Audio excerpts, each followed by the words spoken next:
अस्सलाम वालेकुम friends, welcome back to next reaction. आज हम जिस वीडियो पे रिएक्ट करने वाले हैं वो है चाइना इंडिया कॉन्फ्लिक्ट और ये है Khan G S research centre की।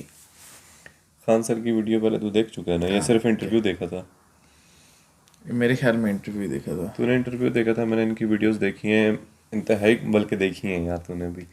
इंतहाई कमाल का समझाते हैं। कोई भी चीज़, कोई भी टॉपिक आपने समझना है, इनकी वीडियो देख लें तो वो मेरे ख्याल से काफ़ी ज़्यादा डीपली और बहुत ही आसान अल्फाज के साथ उस चीज़ को समझा देते हैं कि बंदा बिल्कुल आसानी से समझ जाता है।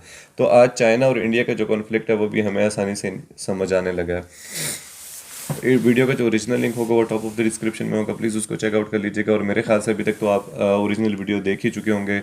तो हमारे साथ इस वीडियो को देखने के लिए हमारे चैनल को सब्सक्राइब कर दें, बेल आइकन के बटन को ज़रूर प्रेस कीजिएगा ताकि हर नई आने वाली वीडियो आप तक जल्द अज जल्द पहुंच जाए।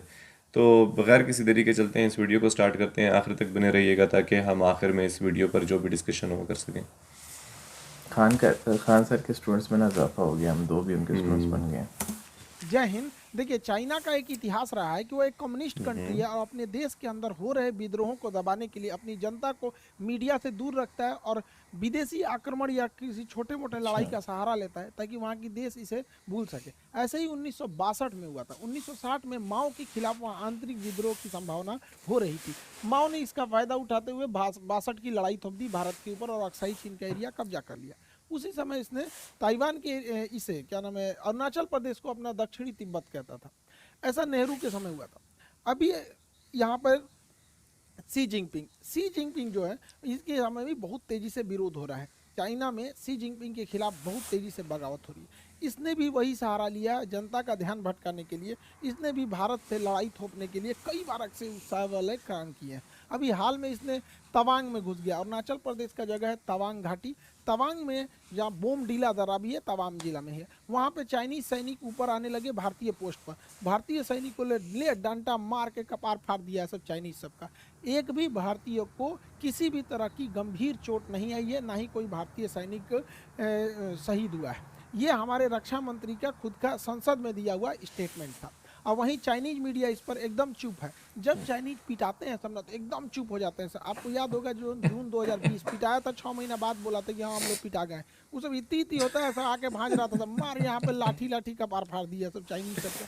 चाइना वहाँ से भाग निकला और अभी चाइना कुछ नहीं बोल रहा है। अपनी जनता का ध्यान भटकाने के लिए ये कभी ताइवान के ऊपर अटैक करता है, कभी ये भारत की ओर। अभी इसके जो फाइटर जहाज थे सब, वो कई बार उत्तराखंड के पास में मडराने लगे सब। उत्तराखंड के पास मडराने के भी कई रीजन हैं। उत्तराखंड में अभी भारत और अमेरिका की सेना यहाँ बहुत करीब नंदा देवी पर्वत के पास आकर चाइना के पास युद्ध अभ्यास की। इसीलिए वो अपने ड्रोन को, और उसने सबसे बड़ा जो बमवर्षक जहाज बनाया है S-20, ये बमवर्षक जहाज़ों को भारत के सीमा के पास उड़ाते रहता है। तो भारतीय सेना भी अपनी वायु से एयरफोर्स को तुरंत एक्टिवेट कर देती है और एयरफोर्स भी ऊपर से जाके वार्निंग देने लगती है कि अगर इधर की ओर आओगे तो तुम्हारा भी इलाज कर दिया जाएगा बढ़िया से। चाइना को पता चल गया है कि भारत की अब विदेश नीति जो है काफ़ी एग्रेसिव हो गई और ये होना भी चाहिए। हमें अपने दुश्मनों को पहचानने में क्षणिक भी देर नहीं करनी चाहिए।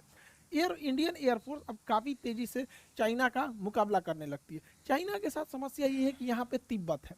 तिब्बत का पठार इतना ऊंचा है कि यहाँ पे कितना भी बेहतरीन जहाज दे दीजिए, कितना भी बेहतरीन जहाज, वो अपने फुल कैपेसिटी से नहीं उड़ सकता है क्योंकि तिब्बत के ऊपर ऑक्सीजन की मात्रा बहुत कम होती है और किसी भी जहाज हो गया उसमें ईंधन जलने के लिए ऑक्सीजन की ज़रूरत ज़्यादा होती है। तो यहाँ कितना भी बढ़िया जहाज रहेगा, यहाँ से यहाँ आने में अपनी पूरी पावर नहीं लगा सकता है। जबकि भारत का जहाज तो इधर ही रखा हुआ है यहाँ पर, इसके लिए ज़्यादा उधर नहीं है, इसी को ज़्यादा दिक्कत आता है। आपको पता होगा तिब्बत और हिमालय के ऊपर से कोई कमर्शियल जहाज जाते भी नहीं है सब यहाँ पे।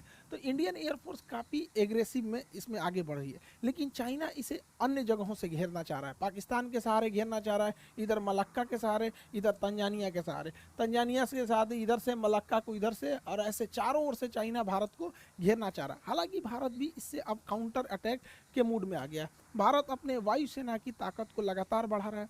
एयर बेसिस को भारत बढ़ाया जा रहा है। अभी गुजरात में दीसा एयरबेस का शिलान्यास किया गया। यह एयरबेस बहुत ज़रूरी था। दीसा एयरबेस कहाँ है उससे पहले आपको पाकिस्तान के एयरबेस का आइडिया होना चाहिए। पाकिस्तान का इधर का एरिया है बलूचिस्तान। इधर उसके दुश्मन कम है अफगानिस्तान है, तो उसमें अफगानिस्तान के पास कोई उतना टेक्नोलॉजी ही नहीं है, और उसका ज़्यादातर एयरबेस अगर आप देखेंगे तो ये भारत की ओर मिलेगा। ये उसने पाक ऑक्युपाइड कश्मीर है, पीओके पे कब्जा कर लिया है यहाँ पर। अब यहाँ अगर आप ध्यान देंगे तो ये पाकिस्तान के बहुत सारे एयरबेस हैं, जिसमें एक तो यहाँ शहबाज एयरबेस इसका बहुत प्रसिद्ध है, यहाँ F-16 जहाज़ें रहती हैं। शहबाज एयरबेस, सुकूर एयरबेस, यहाँ पर मीरपुर एयरबेस, ये 3 एयरबेस पाकिस्तान के बहुत ही फ्रंट लाइन की एयरबेस है भारत को आगे की ओर काउंटर करने के लिए। और एक कश्मीर के पास में आया स्कार्दू एयरबेस। ये एग्जाम में क्वेश्चन पूछते हो भैया स्कार्दू एयरबेस कहाँ, पीओके में ही है स्कार्दू। तो कुछ जगह जो है ना करंट में जब फेमस हो जाते हैं तो उससे कुछ क्वेश्चन पूछता है, इसलिए याद रखने आता है। तो यहाँ मीरपुर एयरबेस, सुकूर एयरबेस और यहाँ शहबाज एयरबेस, यहाँ पर इन एयरबेस से भारत में अंदर तक हमला किया जा सकता था। इसको काउंटर करने के लिए जोधपुर में फलोड़ी एयरबेस था, गुजरात के कच्छ में नलिया एयरबेस था। तो ये यहाँ से इसे काउंटर किया जा सकता था, लेकिन अभी पीएम मोदी ने यहाँ पर एक दीसा एयरबेस का उद्घाटन किया। दीसा एयरबेस जो है अब यहाँ से और अंदर तक काउंटर अटैक किया जा सकता है। तो ये एयरबेस भारत के लिए बहुत ज़रूरी है, क्योंकि हमको हर तरह से काउंटर अटैक के लिए रेडी रहना है, क्योंकि चाइना लगातार पाकिस्तान को सपोर्ट करते जा रहा है। तो ये एयरबेस ज़रूरी है। भारत अब अपने जितने भी एयरबेस हैं उसको, उसमें जो जहाज़ों को रखने के लिए बंकर है उसे अब नए मॉडल से अपग्रेड कर रहा है। उसका नाम है next generation harden aircraft shelter. ये इतने मजबूत होते हैं कि रनवे के बाद जहाज़ को अगर इसमें ले आ देते हैं तो इसके ऊपर 1000 किलो का भी बम गिरा दिया जाता है ना, इसको कोई असर नहीं होता है। इसकी टेस्टिंग हो चुकी है। देखिए ये जहाज़ इसी के अंदर था, ये जहाज़ इसके अंदर था, इसको रख के तोड़ा है सब, ये ऊपर वाला ब्लास्ट हो गया है, जहाज़ चुपचाप निकल के चला गया। तो ये भारत इसको बहुत तेज़ी से अपने हर एक एयरबेस में इसको ला रहा है, ताकि जहाज़ जो है एयरबेस पे भी सेफ रह सके, ताकि युद्ध की स्थिति में काउंटर अटैक किया जा सके। भारत इसको बहुत भली भांति से समझ गया है कि अब हम लोगों को एग्रेसिवली आगे बढ़ना पड़ेगा, क्योंकि चाइना लगातार हमें घेरते आ रहा है। इसलिए भारत ने अपने यहाँ, ये तो अफगानिस्तान के लोगों को भारत से बहुत लगाव रहता है, तो भारत में रिलेशन अच्छा है, लेकिन पीओके कब्जा करने की वजह से डायरेक्ट कनेक्शन नहीं है। यहाँ पर है आपका तजाकिस्तान, ये ताजिकिस्तान जो जगह है, यहाँ पर भारत 2 एयरबेस ले रखा है। यहाँ से हम चाइना के लिए भी काउंटर अटैक कर सकते हैं, यहाँ से पाकिस्तान के डीप एरिया में भी काउंटर अटैक कर सकते हैं। 2 एयरबेस है यहाँ पर, एक का नाम है ऐनी एयरबेस और एक का नाम है फारकोर एयरबेस। तो ये दोनों एयरबेस ताजिकिस्तान में, फारकोर और ऐनी एयरबेस, इससे हम लोग चाइना के एरिया में काउंटर अटैक और पाकिस्तान में कर सकते हैं। ये सबसे ज़्यादा काम कब करेगा? चाइना यहाँ पे सड़क बना रहा है CPEC, China Pakistan economic corridor, इसको इधर से तो अटैक करता ही हो सकता है, इस एयरबेस के थ्रू यहाँ से भी अटैक किया जा सकता है। इसलिए भारत को अब रेडी रहना है, क्योंकि चाइना में अगर ज़्यादा विवाद होगा तो पक्का किसी ना किसी से उलझेगा। तो उधर या तो उलझेगा ताइवान से, नहीं तो इधर उलझेगा भारत से। इसलिए सतर्क रहना है। हम लोग के लिए भी एक तरह का ये लिटमस टेस्ट है। हालांकि भारत बहुत तेज़ी से अपने कदम आगे बढ़ा रहा है, लेकिन चाइना का सोच क्या है, वो सिल्क रूट के माध्यम से भारत को घेरना चाह रहा है। लेकिन चाइना की टेंशन क्या है, वो मलक्का के पास से यहाँ से भारत को, ये उसके लिए सबसे बड़ी समस्या है, क्योंकि मलक्का के पास भारत बहुत स्ट्रांग है। यहाँ पर हमारा अंडमान निकोबार है, ये अंडमान निकोबार में हमारी तीनों सेना रहती है, थल सेना, वायुसेना, नौसेना। साथ ही यहाँ नीचे में कोकोस आइलैंड है, कोकोस आइलैंड। चाइना यहाँ से या तो मलक्का से होकर निकलेगा या तो सुंडा से होकर निकलेगा। अगर मलक्का से होकर निकलेगा तो अंडमान निकोबार में कुछ आएगा, और अगर सुंडा से होकर निकलेगा तो कोकोस में कुछ आएगा। देखिए कोकोस आइलैंड हमारा नहीं, देखिए कोको अलग है। कोको आइलैंड म्यांमार के पास है, हम ही लोग का था, नेहरू ने गिफ्ट दे दिया। ये कोकोस आइलैंड जो है ये ऑस्ट्रेलिया का है, लेकिन ऑस्ट्रेलिया से हम लोगों ने समझौता कर रखा है कि एक दूसरे के बेस का इस्तेमाल करने के लिए, तो इसका इस्तेमाल हम लोग कर सकते हैं यहाँ से काउंटर करने के लिए। इसलिए चाइना को पता है कि इस एरिया में हम कुछ नहीं कर सकते, इसलिए चाइना मलक्का को अपनी डेलिमा दुविधा समझता है, मलक्का डेलिमा। इसलिए वो डायरेक्ट इस एरिया से, समुंदर से घूम के नहीं आना चाहता है, वो डायरेक्ट सड़क के माध्यम से अपने सामान को यहाँ लाता है और इस रास्ते से निकल जाता है। यहाँ पे उसने बहुत बड़ी सड़क बना रखी है, इस सड़क के चारों ओर फैक्ट्री, पेट्रोल पंप, हॉस्पिटल्स, अलग अलग चीज़ों को खोल रखा है। इसका नाम है CPEC। CPEC को काउंटर करना भी बहुत ज़रूरी है, जो ग्वादर पोर्ट से जुड़ता है। यहाँ पर CPEC के लिए यहाँ पर हमको ऐनी एयरबेस और फारखोर एयरबेस यहाँ से काउंटर कर देंगे, और यहाँ ईरान का चाबहार बंदरगाह हम इसे काउंटर करके आइसोलेट कर सकते हैं। इसलिए रेडी रहने के लिए ज़रूरी है। हालांकि भारत के पास इसके अलावा भी बहुत सारी संभावना है। यहाँ पर चाइना इतना तेजी से एक्सपांड किया कि अफ्रीका का देश है जिबूती, जिबूती में इसने अपना एक सैन्य अड्डा ले लिया। अब जिबूती समुद्र का इतना पतला रास्ता है कि अगर यहाँ स्वेज नहर से कोई भी जहाज यूरोप से आएगी तो उसे जिबूती से जाना ही पड़ेगा, और हाँ मैं जिबूती पे जिबूती उसने क्या एक भाड़े पे सैन्य अड्डा ले लिया है। लेकिन अच्छी बात यह है कि जहाँ इसने सैन्य अड्डा लिया है वहाँ से थोड़ी ही दूरी पर फ्रांस का भी सैन्य अड्डा है, और हमारा और फ्रांस का समझौता है कि हम एक दूसरे के सैन्य अड्डे का इस्तेमाल कर सकते हैं। तो यहाँ ही पैसा दे के सैन्य अड्डा ले रहा है, भारत वहाँ ऐसे ही पहुँच सकता है। इसके अलावा जरूरी है भारत सरकार को कि यहाँ पे यमन में अभी अशांति फैली हुई है, यमन का यह सोकोत्रा आइलैंड भारत के लिए एक वरदान साबित होगा, क्योंकि अगर हमारा सोकोत्रा आइलैंड पर अब अगर प्रेजेंस बन गया तो यहाँ से हम ग्वादर बंदरगाह को काउंटर कर सकते हैं, यहाँ से हम जिबूती को काउंटर कर सकते हैं, और यहाँ से हमारी सप्लाई लाइन को भी कोई नहीं रोक सकता है। लेकिन अभी यमन के सोकोत्रा आइलैंड पर किसी का ध्यान नहीं गया है। यहाँ पे करना चाहिए, सरकार को आगे बढ़ना चाहिए। चाइना ने इतना ज़्यादा मात्रा में लोन दे रखा है अफ्रीकी देशों को कि उन्हें अपने कर्ज के जाल में फंसा लिया, और इस जाल में फंसाया बढ़िया से तंजानिया को। तंजानिया जो है इसका एक जंजीबार द्वीप है जो दुनिया में सबसे ज़्यादा लौंग के उत्पादन के लिए प्रसिद्ध है। तंजानिया के सभी समुद्री तटों को चाइना मांग रहा है कि हमको दे दो लीज पे, ये सारे समुद्र तट पे हम अपने बंदरगाह बनाएंगे। और आपको पता है कि चाइना अगर बंदरगाह बना दिया तो वहाँ अपनी पनडुब्बी नौसेना की जहाज़ों को लाएगा। हम लोगों की लाख कोशिशों के बावजूद चाइना का जहाज़ यहाँ पर अपना लंगर डाल ही दिया। इसलिए इसे काउंटर करने के लिए भी भारत के पास कई सारे द्वीप हैं। सेशेल्स का द्वीप एजम्पशन आइलैंड जिसपे भारत अपना मतलब बेस बनाने वाला है, सेशेल्स में यहाँ पर है। मॉरिशस में एग्लीगा द्वीप है। ये दोनों द्वीप यहाँ से काउंटर अटैक के लिए यहाँ पर अवेलेबल हो सकते हैं। तो कहने का सेंस ये है कि भारत को पहले से अब रेडी रहना चाहिए, क्योंकि चाइना में जहाँ उथल पुथल होगा तो शी जिनपिंग अपने देश की जनता का ध्यान अपने ओर से हटाने के लिए वो कि या तो ताइवान की ओर हमला करेगा या तो फिर भारत की ओर। हालांकि भारत की ओर करेगा नहीं, अब उसको पता है कि 62 नहीं रह गया, यहाँ पे आदमी दौड़ा के मारेगा उसको। हालांकि युद्ध में अब अगर देखेंगे तो वर्तमान परिदृश्य में कई सारी चीज़ें चेंज हो गए हैं। यूक्रेन युद्ध में ड्रोन ने पूरी तरह से कंप्लीट सिनेरियो को ही चेंज कर दिया। तुर्की जैसा देश ड्रोन के मामले में, ईरान जैसे देश ड्रोन के मामले में बहुत तेज़ी से आगे बढ़े हैं। तुर्की का कौन सा ड्रोन यूक्रेन में तबाही मचाया, और रूस जैसे शक्तिशाली देश को ईरान से क्यों ड्रोन मंगाने पड़े, इसे भी हम लोग समझेंगे। उससे पहले आप लोग को सूचना भाई यूपीएससी वाले बैचों के लिए, देखिए बहुत सारे लड़के आप लोगों को हम बताए भी थे यूपीएससी के लिए जून में ही हम आपको अनाउंस किए थे कि यूपीएससी बैच आएगा जून में। लेकिन यूपीएससी बैच सबसे बेहतर बन सके, इंडिया में वर्ल्ड क्लास के टीचर्स का सिलेक्शन हो सके, इसलिए काफ़ी डिले हो गया था इस मैटर को लेकर। लेकिन अब बहुत अच्छे अच्छे टीचर जुड़ चुके हैं हम लोग के साथ। हिस्ट्री के लिए मणिकांत सर हैं, आपके पॉलिटी के लिए राजेश मिश्रा सर हैं, और भी बहुत सारे टीचर हैं हम लोग के। एक एक करके अब हम लोग सबके बारे में जानते चलेंगे। यहाँ पर यूपीएससी के बैच में जितने लड़के इनरोल नहीं हो पाए थे, अब आप लोग इनरोल हो जाएंगे, ताकि जो लड़के ऑलरेडी एप्लीकेशन में पढ़ रहे हैं वो इनरोल हो चुके हैं।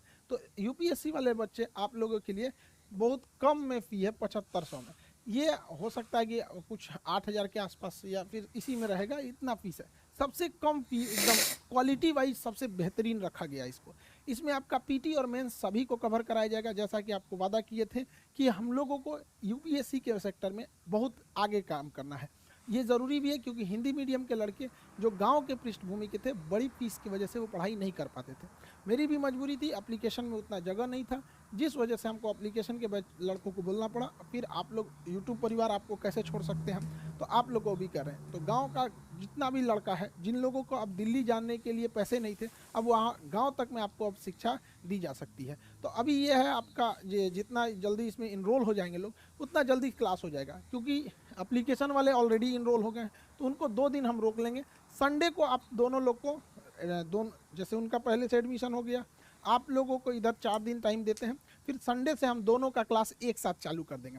तो जो लोग एप्लीकेशन पे ऑलरेडी जुड़ गए हैं, उन लोगों का क्लास संडे तक के लिए थोड़ा सा डिले किया गया, ताकि इन लोगों को भी एक साथ जोड़ के क्लास को आगे प्रोसीड किया जा सके। तो संडे से तक आप लोग को टाइम है। आप यूपीएससी में जितने नए लड़के हैं जुड़ेंगे, और एक एक करके आपको सारे टीचर से हम इंट्रोड्यूस कराते रहेंगे। आप लोगों को भी बहुत मज़ा आने वाला है। अब यूपीएससी में क्या है कि अब फीस कम होने की वजह से बहुत नॉर्मल फीस कर दी है। पहले आप जाएंगे तो 2-2.5 लाख रुपए फीस पड़ती है दिल्ली में। आप वैसे ही टीचर से जो दिल्ली में हैं, उन्हीं लोगों से एकदम बेहतरीन मार्गदर्शन में आप लोग शिक्षा लेंगे। और अब जो कहा जाता था हिंदी मीडियम के लड़कों का रिजल्ट नहीं होता था, तो अब बहुत सारे ऐसे लड़के थे जो गरीबी की वजह से नहीं शिक्षा ले पाते थे, अब उन लोगों के लिए भी एक मौका है। तो तो आई होप आप इसको समझे होंगे। अब एक एक करके हम आपको यूपीएससी के शिक्षक लोगों से मिलाते रहेंगे। आप लोगों से भी कहते हैं मन लगा के पढ़ाई कीजिएगा, माँ बाप का सपना पूरा कीजिए, देश बदलिए और कोशिश कीजिए कि जब अधिकारी बने तो एकदम ज़मीनी लेवल पे काम करें ताकि देश आगे बढ़ सके। आई होप आप इसे समझे होंगे। मिलेंगे नेक्स्ट क्लास में। जय हिंद। जय हिंद। यार मुझे ना थोड़ा सा ये था वीडियो का कि ये स्टार्ट करेंगे कि हमारा जो कॉन्फ्लिक्ट है वो स्टार्ट कहाँ से हुआ था, जो चाइना और इंडिया का था। अब जैसे पाकिस्तान और इंडिया का जो भी मसला है वो स्टार्ट तब हुआ था कि जब एक तो पार्टीशन का टाइम हुई, था। फिर वो कश्मीर का एक इशू आया बीच में। लेकिन चाइना का अभी तक मैं खुद भी सही से नहीं समझ पाया कि चाइना और इंडिया में मेन रीज़न क्या थी, इशू क्या है। इशू क्या था लड़ाई का। एक तो मुझे पता है कि जिस तरह हम लोगों का वो कश्मीर का इशू चलता है, इन लोगों का लद्दाख और इसका चलता है ना, जो कश्मीर के साथ लद्दाख जुड़ा हुआ ना, चाइना क्लेम करता है कि हमारा है और इंडिया क्लेम करता है हमारा। और भी मेरे ख्याल से एक दो कोई जगह हैं ऐसी जो कि 1962 में इनकी वॉर हुई थी जिस पर चाइना और इंडिया की, लेकिन क्लियर नहीं हो पाया आज तक मुझे ये। मैंने कुछ शायद कुछ पढ़ा भी नहीं ज़्यादा इस चीज़ में। बाकी ये जो अभी रिसेंटली चाइना और इंडिया को लेके आया है, जो सोशल मीडिया पे भी हम लोगों ने तूने पता नहीं देखी है नहीं देखी, वीडियो एक आई है ना जो कि इंडियन सोल्जर्स जो हैं वो चाइनीज़ को डंडे मार रहे हैं, चाइनीज़ सोल्जर्स को। अच्छा, हाँ ना, बॉर्डर पे। कितना टाइम पहले?